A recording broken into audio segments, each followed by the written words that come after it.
Halo semuanya, bagaimana kabar kalian? Semoga baik-baik saja. Di video kali ini kita akan membahas anime Boruto episode 188. Anime Boruto episode 188 berjudul Awakening, versi bahasa Inggrisnya. Jika diartikan dalam bahasa Indonesia adalah terbangun. Anime Boruto episode 188 mengadaptasi manga Boruto chapter 24. Manga Boruto chapter 24 berjudul Kawaki. Anime Boruto episode 188 mengadaptasi manga Boruto chapter 24 dengan judul yang berbeda. Walaupun judul anime Boruto episode 188 berbeda dengan manga Boruto chapter 24, namun anime Boruto episode 188 sebagian besar mengadaptasi manga Boruto chapter 24 yang berjudul Kawaki. Hal ini berbeda dengan anime Boruto episode sebelum-sebelumnya yang mengadaptasi manga. Karena pada episode sebelum-sebelumnya anime Boruto diberi judul yang sama dengan manga yang diadaptasi. Contohnya pada anime Boruto episode 187, 186, dan lainnya. Isi cerita dari anime Boruto episode 188 adalah sesuatu telah terjadi pada tubuh Boruto setelah segel karma Boruto aktif. Sebelumnya segel karma Boruto aktif karena dia ingin menyelamatkan Konohamaru yang dibakar dengan jutsu api oleh Kashinkoji. Boruto berusaha menyerap jutsu api Kashinkoji menggunakan segel karma. Api tersebut diserap habis oleh segel karma Boruto. Konohamaru pun tergeletak setelah dibakar oleh jutsu api Kashinkoji. Setelah Boruto mengaktifkan segel karma, Kashinkoji menjadi tahu kalau Boruto lah yang mengalahkan Momoshiki. Kashinkoji sebelumnya menganggap kalau yang membunuh Momoshiki adalah Uzumaki Naruto. Anggota tim 7 dan Katasuke juga terkejut dengan Boruto yang tiba-tiba mengaktifkan segel karma. Boruto sendiri juga terkejut dengan apa yang terjadi pada dirinya. Boruto melihat tangannya yang dipenuhi dengan segel karma. Kemudian Boruto tergeletak dan tidak sadarkan diri. Setelah melihat Boruto yang tergeletak dan tidak sadarkan diri, Sarada langsung menghampiri Boruto. Kashinkoji kemudian mendekati Boruto dan Sarada.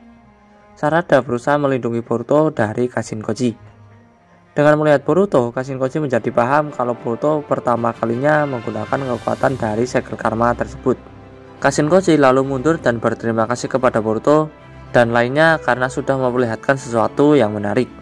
Ao sudah mati dan Kashinkoji berterima kasih kepada mereka. Sarada meminta Kashinkoji untuk menjelaskan mengenai apa yang terjadi pada Boruto. Sarada mencoba menyerang Kashinkoji, namun Mitsuki menahan Sarada. Kashinkoji kemudian meninggalkan Boruto dan lainnya. Kashinkoji yang telah mundur memiliki ketertarikan pada fenomena aneh yang baru saja terjadi pada Boruto. Tetapi bagaimanapun, Boruto dan rekan satu timnya mampu mengatasi situasi buruk mereka. Mereka kemudian memutuskan untuk kembali ke desa Konoha. Dalam perjalanan, Sarada masih bingung dengan kekuatan yang dikeluarkan Boruto sebelumnya. Boruto sendiri juga bingung dengan melihat segel karma yang ada di telapak tangannya. Konohamaru memerintahkan untuk kembali ke desa karena ada banyak yang mesti dilaporkan. Ketika mereka berada di tengah-tengah kembali ke desa, Boruto dan yang lainnya menemukan boneka yang tergeletak dan hancur. Boneka tersebut adalah boneka yang sama dengan yang mereka lawan sebelumnya. Namun ini beda lagi dengan yang dilawan mereka sebelumnya. Karena lokasi balon udara cukup jauh, mereka berpikir kalau ada seseorang yang habis bertarung dengan boneka tersebut. Kemudian berkat anjing Camaru, Boruto dan lainnya bertemu dengan seorang bocah lelaki misterius yang tidak sadar. Bocah misterius itu bernama Kawaki. Kawaki adalah wadah dan bagian dari organisasi Kara. Awalnya Kawaki muncul sekilas dalam debut seri Boruto. Kawaki adalah orang yang akan menjadi musuh bebuyutan atau rival dari karakter utama, yaitu Boruto. Kawaki diperkenalkan sebagai anggota pemberontak dari organisasi Kara yang ingin melarikan diri. Dan tanda kutukannya yang disebut karma dihapus dari tubuhnya. Dalam pelariannya, ia bertemu dengan tim ninja dari Boruto yang membawanya ke Konoha untuk melindunginya dari organisasi Kara. Untuk latar belakang Kawaki, semasa kecilnya ayah Kawaki menggunakan dia sebagai karung tinju sampai Jigen membelinya dengan sejumlah uang. Mengambil alih hak asuhnya, dia menyuruh Kawaki untuk tenang mulai dari sekarang. Pada suatu ketika, ia memperoleh karma dan merobek rahang Garou. Banyak tentang kepribadian dan pandangan Kawaki yang tidak diketahui. Ia nampak seperti pria yang suram dengan pandangan lepas dan gelap. Nampak memandang rendah shinobi ia bertekad untuk mengakhiri era mereka. Kawaki adalah seorang pria tampan dengan mata abu-abu dan rambut hitam lebat. Sisi-sisi rambut yang dicukur berwarna pirang.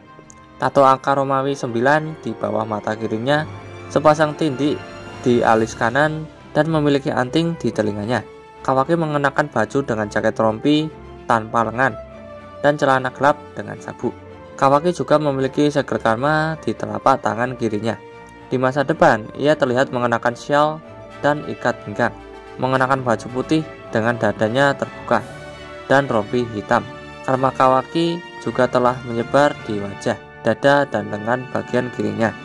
Karma Kawaki bersinar merah saat diaktifkan. Kawaki adalah seorang petarung yang kuat, mampu mempertahankan dirinya sendiri melawan Boruto yang berusia 16 tahun. Meskipun tampaknya lahir tanpa kemampuan garis keturunan, di masa lalu ia mampu bertahan melawan Garou dan menghancurkan rahangnya. Kawaki juga mampu mengubah lengannya menjadi sabit, mirip dengan Sekmode Jugo, dan dapat melepaskan gelombang ledakan kejut dari tangan dan tubuhnya.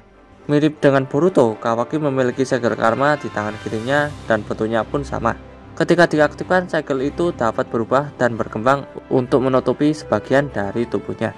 Kawaki ditemukan oleh Boruto dan timnya. Karena Kawaki yang tergeletak itu juga tampaknya memiliki segel aneh yang sama di telapak tangannya dengan yang dimiliki Boruto, mereka menjadi penasaran tentang Kawaki dan tertarik untuk mempelajari lebih lanjut tentang latar belakangnya. Kemudian cerita beralih ke markas organisasi Kara, di mana saat Jigen dan Delta sedang berbicara di meja makan. Di sini Jigen sedang menikmati makanan dan meminum minuman haram. Karena Jigen adalah orang jahat, jadi minuman halal atau haram dia tenggak begitu saja. Hidangan yang dimakan Jigen adalah daging stik yang rasanya pasti ciamik. Sementara Delta yang berada di depan meja makan Jigen hanya memandang Jigen menikmati makanannya. Sambil menatap Jigen, Delta kemudian bertanya, "Itu enak ya Jigen? Makanannya cukup baik, turun di kerongkonganku." Jigen mengunyah makanannya secara perlahan dan menjawab pertanyaan Delta.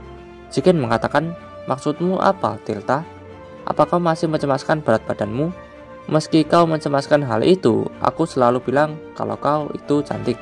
Mendengar perkataan Jigen, Delta menganggap kalau Jigen hanya bercanda dan tidak serius.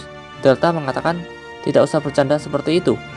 Jika aku memakan apapun setelah itu, maka apapun itu tidak akan ada rasanya. Apa kau tidak cemas dengan wadah kita yang berharga itu? Si Koji itu entah apa yang memperlambat dirinya." Jigen kemudian meminum minuman haramnya dengan santainya. Jigen meminum minumannya sampai habis dan meletakkan gelasnya. Jigen kemudian mengatakan, "Kashin Koji memang luar biasa. Dia cerdas dan berbakat. Dibanding yang lain, dia sangat loyal kepada misi. Mustahil dia akan mengabaikan sesuatu ketika dia sedang mengerjakannya. Akan tetapi, dibanding yang lain pun, dia juga sangat aneh. Mungkin ada sesuatu yang telah terjadi dan telah memancing rasa ingin tahunya." Kemudian secara tidak sopan, Delta memancal mejanya dengan kaki hingga mejanya hancur. Piring dan gelasnya juga pecah karena terjatuh. Sementara Jigen hanya pasrah melihat meja makanan dan minumannya terpental. Yang menarik di sini adalah Jigen merupakan orang yang sangat sabar di depan wanita cantik seperti Delta. Delta kemudian mengatakan, "Tak pernah terbesit dalam pikiranku bahwa pemulihan wadah akan tertunda seperti dalam situasi ini. Bagaimana pendapatmu mengenai hal itu?" Jigen mengusap mulutnya dan menggunakan jutsu Suko no Hikona sambil mengatakan, "Tenanglah, aku bahkan belum selesai makan." Kemudian tiba-tiba meja hidangan dan minuman muncul kembali di depan Jigen dan Delta. Ini adalah kemampuan istimewa Jigen atau Ishiki Otsutsuki. Dia bisa memunculkan benda-benda yang berada di dimensinya. Meja yang dikeluarkan Jigen lengkap dengan makanan, minuman, dan juga lilin. Jigen mengatakan, pada akhirnya wadah itu akan kembali. Mustahil dia bisa melakukan sesuatu, misalnya kabur dariku. Tak ada pengecualian. Mendengar perkataan Jigen, Delta terdiam. Jigen kembali berkata, "Ya, tidak usah berwajah seperti itu dong. Meski kau pergi dan melihat situasi ini lebih dulu, itu bukan masalah. Jadi kau tidak usah memikirkannya." Delta menjawab, "Apa ini tidak masalah bagimu? Kalau kau tidak punya reservasi apapun, apa kau akan membiarkanku melakukannya?" Sambil melahap makanannya, Jigen menjawab pertanyaan Delta bahwa, "Tapi misi ini adalah misi yang sampai akhir pun diperuntukkan pada Kashinkoji. Misi ini akan berjalan berdasarkan rencananya. Tapi jika nanti ada masalah, segera laporkan padaku. Delta lalu mengatakan dimengerti. Terima kasih, Jigen. Nikmatilah sisa makananmu. Setelah selesai bicara, Delta meninggalkan Jigen. Jigen kembali mengusap mulutnya dan terdiam.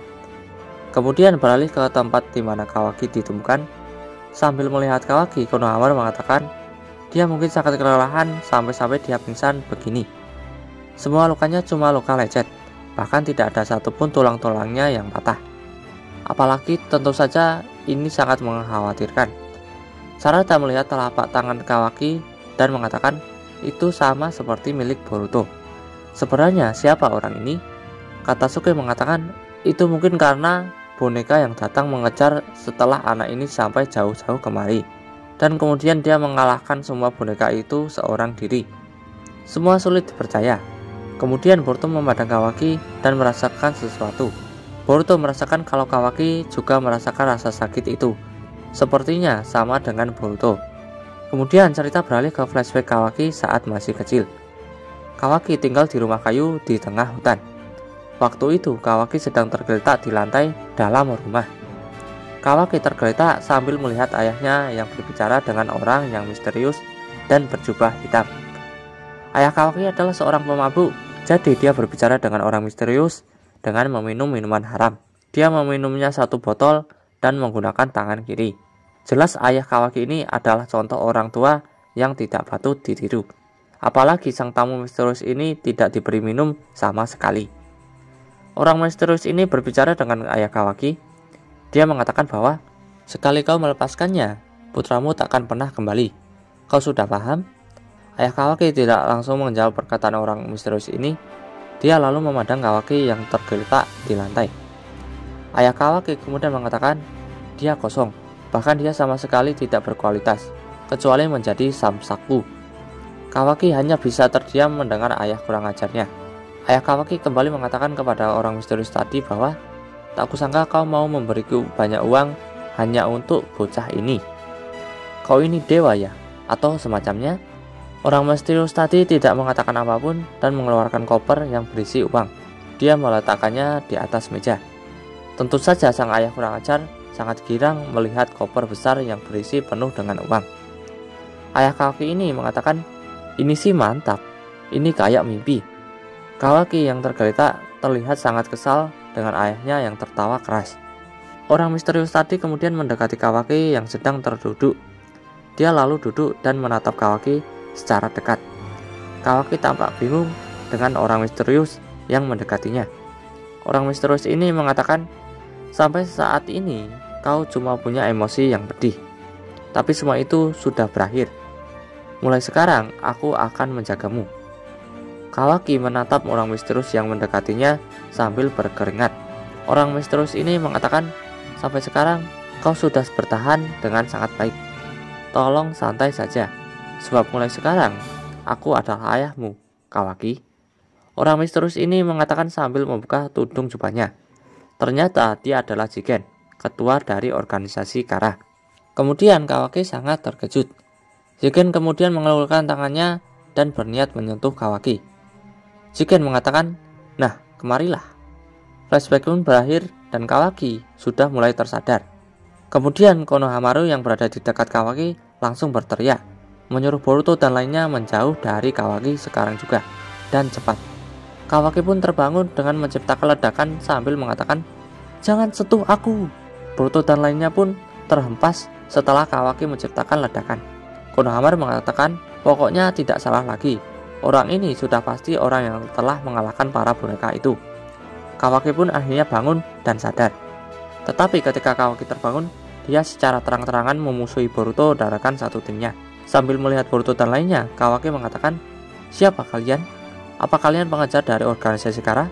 Boruto menjawab, pengejar. Kau salah paham. Konohamaru lalu mengatakan, aku adalah Konohamaru Sarutobi. Kami adalah shinobi dari Konoha. Keadaan kemudian berkembang menjadi situasi serius. Secara tak terduga, ternyata Kashinkoji sedang mengawasi Kawaki dan para ninja Konoha di atas pohon dan tidak jauh dari lokasi Kawaki dan para ninja Konoha. Kemudian Delta tiba dan berdiri di samping Kashin Koji. Delta mengatakan, kapanpun aku melihatmu Koji, ekspresimu selalu sama, seolah kau begitu kesal, tidak sopan. Kashin Koji mengatakan, senang bertemu denganmu Delta, meskipun kau tidak diundang. Delta mengatakan, asal kau tahu saja, Jigen sudah memberiku izin, sebab kau terlalu lambat. Makanya aku datang kemari untuk melihat keadaannya. Kashin Koji mengatakan, sayang sekali, sepertinya kau tidak percaya padaku. Apa ada orang luar yang menemanimu? Delta menjawab, ya, untuk jaga-jaga saja, aku juga mengajak Garou. Ayo jadi penonton saja dan lihat apa yang bisa dilakukannya. Kashin Koji lalu mengatakan, wah, si orang berotak simpel itu ya. Sementara itu, Kawaki mengatakan, apa yang diinginkan oleh para shinobi Konoha seperti kalian dariku? Konohamaru menjawab, kami tidak ada niat untuk menyakitimu. Kami cuma kebetulan tiba di sini selagi kami sedang menyelidiki sebuah kapal udara yang habis kecelakaan di dalam wilayah negeri kami. Kami ingin tahu keadaannya. Jadi maukah kau memberitahu kami soal itu? Kawaki menjawab, atas dasar apa aku harus memberitahu kalian? Aku cuma ingin agar kalian meninggalkanku saja. Konohamaru mengatakan, maaf, tapi kami tak bisa melakukan itu. Menurut penglihatan kami sendiri, kami harus membawamu. Jika kau melawan, kami akan bertindak sedikit kasar. Kawaki mengatakan, aku sudah paham. Sepertinya kalian memang mau mati ya. Kemudian secara mendadak, dan meski bingung dengan apa yang terjadi, Boruto memamerkan segel yang ada di telapak tangannya. Boruto menanyakan segel ini kepada Kawaki. Delta terkejut dengan karma yang dimiliki Boruto. Kawaki kemudian menjawab bahwa segel itu disebut karma. Kawaki bertanya kepada Boruto, mengapa kau bisa memiliki karma? Boruto masih penasaran dan meminta Kawaki untuk menjelaskannya secara rinci. Delta yang sedang mengawasi masih bingung dengan bocah lain selain Kawaki yang memiliki segel karma. Sementara Kashin Koji masih berlagak santai karena dia sudah terlebih dahulu mengetahui kalau Boruto memiliki segel karma. Segel karma adalah tanda yang diterima Kawaki dan Boruto. Kawaki menerima segel karmanya dari Ishiki Otsutsuki, sementara Boruto menerima segel karmanya setelah mengalahkan Momoshiki Otsutsuki. Meskipun tidak dikenal oleh penduduk pada umumnya karena memiliki pengetahuan tentangnya dan segel yang serupa. Ketika tidak aktif, segel karma berbentuk seperti berlian di tangan penggunanya. Kegunaan segel karma, pengguna mampu menyerap ninjutsu. Selain itu, segel karma bisa membuat portal dimensi. Oke, lanjut ke pembicaraan Kawaki dan para ninja Konoha. Kawaki mengatakan, jangan main-main. Sudah kuduga mereka memang pengejar dari Kara ya. Boruto menjawab, tidak, kau salah. Sarada dari samping Boruto mengatakan, tolong tenang dulu dan dengarkan apa kata-kata kami. Dengan penuh percaya diri, Kawaki mengatakan, aku tidak peduli kalian ini siapa, atau seperti apapun situasi kalian saat ini. Kalau memang mau menyerangku, lakukan saja. Aku akan langsung membalikkan keadaan. Kemudian tiba-tiba Garou muncul dan mengejutkan mereka.